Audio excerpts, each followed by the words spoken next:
All right, welcome to the Fundable Founder. I'm here today with Tom Coburn, founder and CEO of Jebbit. Welcome, Tom.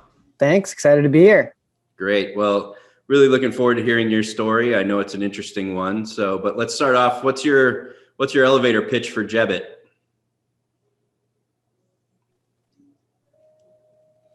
Yeah. So Jebbit is a platform that lets marketers create different types of interactive experiences. So think, you land on a website and there's a quiz where you can answer 5 questions to find the right product for you. And so it's a creative platform for marketers to build these without needing a line of code or any technical experience.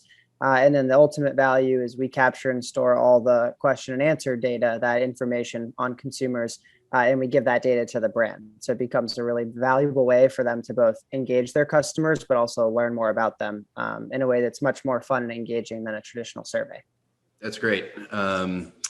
So you have a pretty interesting origin story, starting Jebbit when you were in college. Why don't you just tell us how you came up with the idea, why you decided to be an entrepreneur and launch this business?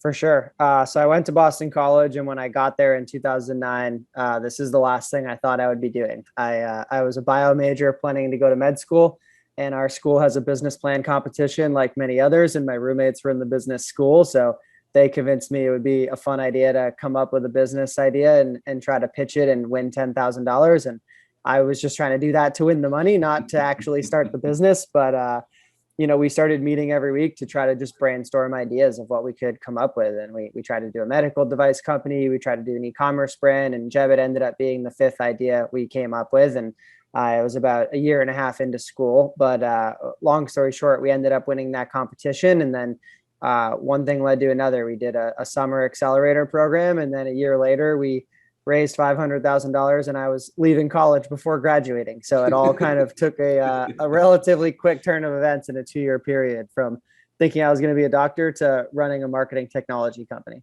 So let's unpack that a little bit. So you mentioned you went to an accelerator program. Which one was that?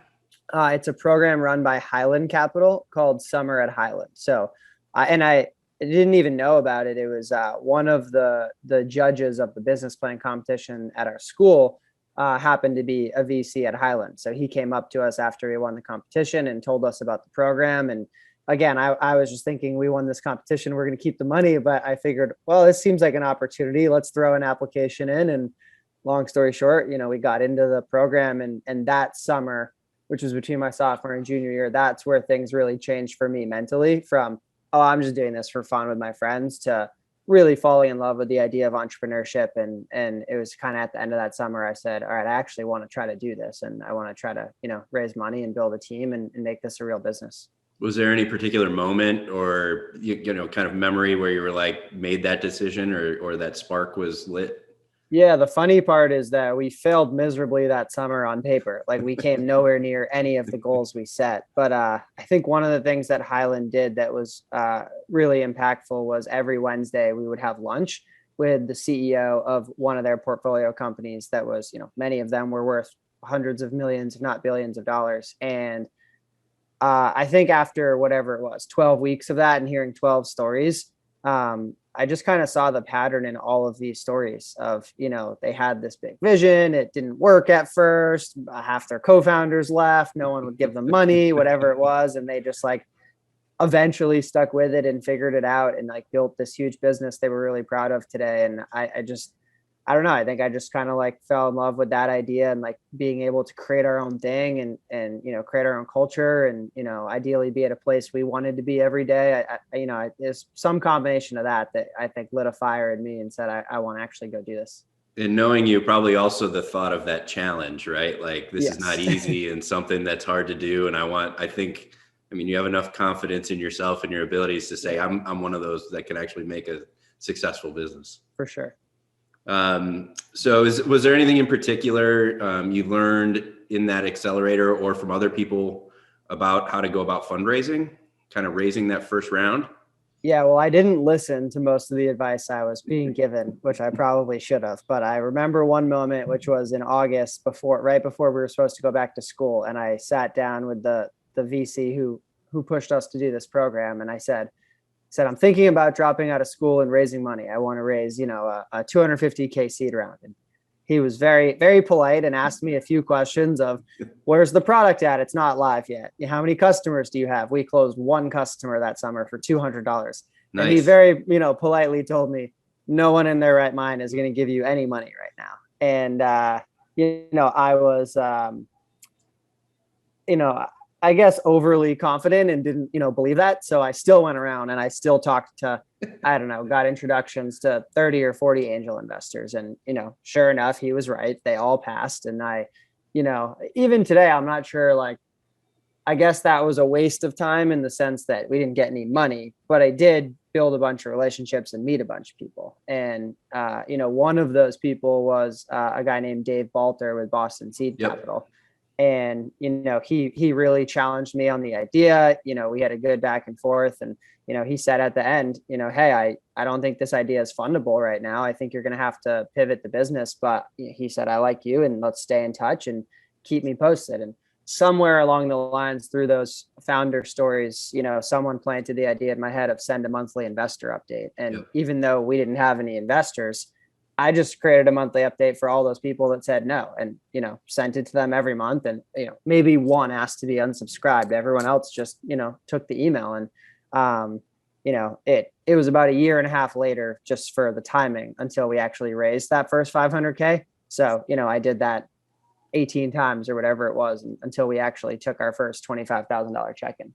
So in that 18-month period, what did you do to build your business and build your story that got people finally after 18 months to want to write a check? What kind of traction did you have to build? What kind of team? Yeah. So first I'll say this was 2013. So I know obviously like what it takes to raise a seed round fluctuates over time. But for us, I think and I think the other important thing to call out is like, we were first time founders. We had no track record, right? We can't just go in and say, look at the 3 previous businesses I sold and someone writes you a $5 million check with just 10 PowerPoint slides. We didn't have that luxury. So for us, I don't think there was anything super unique about our idea. We had to prove we could go execute. So we had to build the product and get it live. We had to go get customers on board and get real revenue. I built a team. So, no one was full-time because we were all in college, but I think by the time we raised money, we had 30 or 40 students working for the business, anywhere from 5 to 25 hours a week, depending on what they could fit in between classes. And by the time we did raise that first 500K, we were a couple $100,000 of revenue and probably, 50 customers, something like that. Yeah. So that's not bad traction though, for a bunch of part-time college students, right? Yeah, we were excited. We ended up, I know we're not going to go into the future or like the more middle ground recent years of Jebbit, but we ended up completely shutting down that business that was doing a couple $100,000 of revenue and pivoting it to what we ultimately do today. But yes, looking back, I think it's something we were very proud of what that team of a bunch of part-time college kids was able to accomplish. Well, and that's something. So I think what you're saying here, and what I think from the investor perspective is, over that 18 months, you were able to show a lot of those angel investors and others who were on your monthly update list that you guys and women at your firm were, you had a passion for this business. Mm-hmm. You were going to learn as much as you could along the way. You were going to just bootstrap customers and product to a point where you could get. So you really kind of showed that perseverance and kind of resourcefulness. And I think often entrepreneurs don't realize that at the seed stage, that's what investors are looking for. It's not necessarily this perfect product or 50 logos that are the best customers. It's about that perseverance and resourcefulness, because that if someone like you and your team is going to battle through those hard times that those other successful CEOs talked about as well. 100%. And we, a quick anecdote on that point. So we ended up then raising another $1.5 million about 6 months later. So we were, $2 million invested. I think we had built the team up to about 10 people. And maybe 6 months after we had taken on that investment, it might have even been less, we went to a board meeting and I explained to the new board we had created and these people that had just put $1.5 million in that this business we were running, I didn't think was going to be a big business and it had all these flaws. And they in hindsight, I was very, thankful for the way they handled it. They asked me a bunch of questions, and then they asked what the new business was we should build. And I naively told them, oh, I haven't figured that out yet. These are just all the problems with the current business we're running. And they told me, well, look, we invested in you and your team way more than we invested in this idea you happen to be running. So, we made a pact. We weren't going to add any more hires so we could keep the burn low. And we were going to go figure out what the new business was that we were going to build. And that ended up honestly being a really 2-year hard period until we finally got product market fit on the business we've been scaling now and has a lot of traction today. But they, ask any of them that were in that room, and it was, we were betting on the people and the team way more than the idea. So that also sounds like you found the right investors, right? So yes. And so how did you, let's talk about that round. So you raised 500,000, then you went and raised another $1.5 million shortly thereafter. That was some VC money that time? Correct. Yeah. Data Point Capital led that round. And then there were some angels on board as well with it. And we met Scott from Data Point through Techstars. So in between raising the 500K and raising the round 6 months later, we did the Techstars program. And I think that program delivered on, what they promised to us, which was to accelerate things and shorten the timeline from when we'd be able to raise more money again and grow. I don't think we would have been raising $1.5 million that quickly after the first 500K. But yeah, I'm happy to answer more questions about it if there's anything specific you want to talk about there. And I think that brings up another important point. I mean, you're a founder who is just naturally intellectually curious, right? You're constantly trying to learn more. You have, I think, use kind of mentors and advisors as well as I've seen anyone do. So maybe just talk a little bit about how you go about, kind of learning as a first-time founder, somebody you've never worked for another company, right? You've only worked for Jebbit, and learning what are best practices for building a company and how to run a company. And maybe some of the advisors who've really given you great advice over the years. Yeah, I think reflecting back on it, I think one of the best things for me ended up being that I was diving headfirst into something I literally knew nothing about. I mean, I was a bio major trying to start a marketing technology company. I didn't know how to code. I'd never taken an accounting class. I'd never taken a marketing class. All my classes I had taken had nothing to do with, let alone the fact that I had never worked at a business, to your point. All my classes had nothing to do with what we were now trying to build. And so I just kind of owned that. I would just email people and say, I'm this bio major trying to start a marketing company. I have no idea what I'm doing. Will you help me? Will you get coffee? And inevitably, this is all when I was a student still, right? And so inevitably I learned as a student, and I tell this to any college entrepreneurs I talk to now, the day you no longer become a student, the rate that people respond to you and agree to get coffee with you plummets, because now you're just another person in the business world, and people have a million priorities. But as a student, I would get such a high success rate of reaching out to people and saying, can we get coffee? And inevitably those coffees would lead to 3 more introductions of other people they thought I should meet because we identified some problem that they didn't think they could solve, but their best friend could, or, something like that. And I mean, this was in the early days, this was probably 40-50% of my time that I was spending working on the company was getting coffees with people. And it took me a while to learn the lesson of I can't follow the advice of every person I get in every coffee, because then you're running around just continuing to go in opposite directions. So, but it really forced me to learn the skill of get a bunch of people's advice and then process it all on your own, and then decide what you actually want to do and what you have conviction on. And in the early days, I didn't have a lot of that conviction because we just didn't know anything of what we were doing. But, you were just gathering information, trying to build your own internal algorithm for making those decisions, right? Exactly. Was there any 1 or 2 particular people along the way who you think really provided a lot of great advice? Yeah, for sure. Jerry Doyle, who's another BC alum who runs the Shea Center now. He was someone I would go to all the time in the early days. And then Peter Bell, who was the guy at Highland Capital, who was the one that took us in, was the one that politely told me we were nowhere near ready to raise money, at the time. And those were 2 guys that I went to a lot in the early days that provided a ton of guidance. And so you've obviously learned a lot over the years, and you've now you're up to a Series B round at Jebbit, is that Yep. right?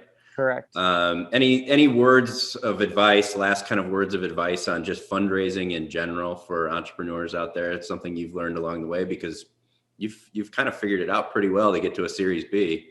Yeah, I think the biggest thing in the early days was just like trying to build those genuine relationships and just keeping people in the loop. Like, I think a lot of entrepreneurs like try to force and manufacture the fundraise and do the like, hey, it's closing on Jan 31, you need to be in, and yet they don't have anyone actually committed yet, or things like those things don't work. And, Right. 99% of investors see right through that. So I think accepting that you can't force the timeline, right? Like, you can try to build momentum and things like that, but you need to get that first investor to, genuinely commit and want to come in. And I think the best thing you can do is extend your runway for as long as possible, so you don't need to raise that first money. And obviously everyone's in a different life situation. I happen to be lucky that I was in school and I didn't have a lot of expenses at the time. I knew I had a 2-year period to get that money raised. So I didn't feel as much pressure to get it raised in 6 months, and not everyone has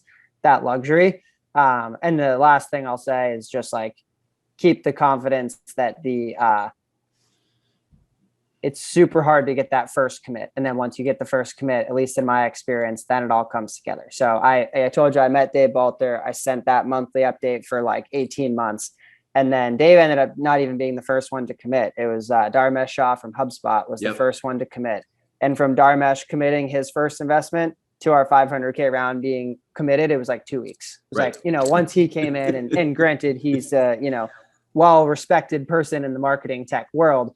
But, once he came in, Dave's group, Boston Seed, called me, I think the next day, and then a few other people called me, and, then it all came together. So was there anything in particular that you think helped get Dharmesh over the hump and make the first commitment? Or was it just, do you think he was just the first and you were really close to getting someone?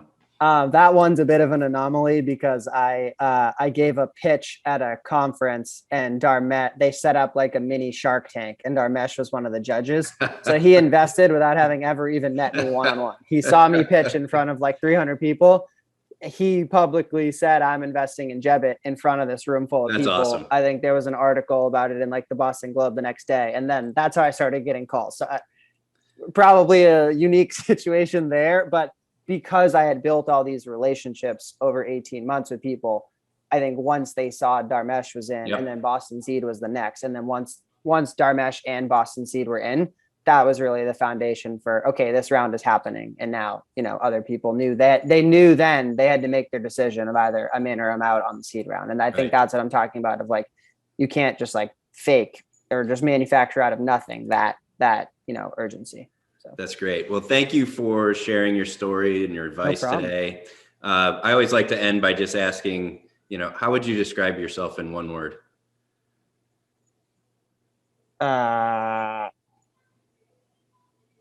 Curious, probably a good one. I know you said that earlier, but I think that's a good one.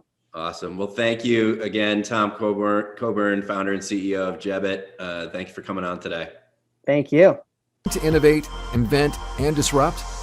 We're your partner to fuel your growth. Contact us to learn more.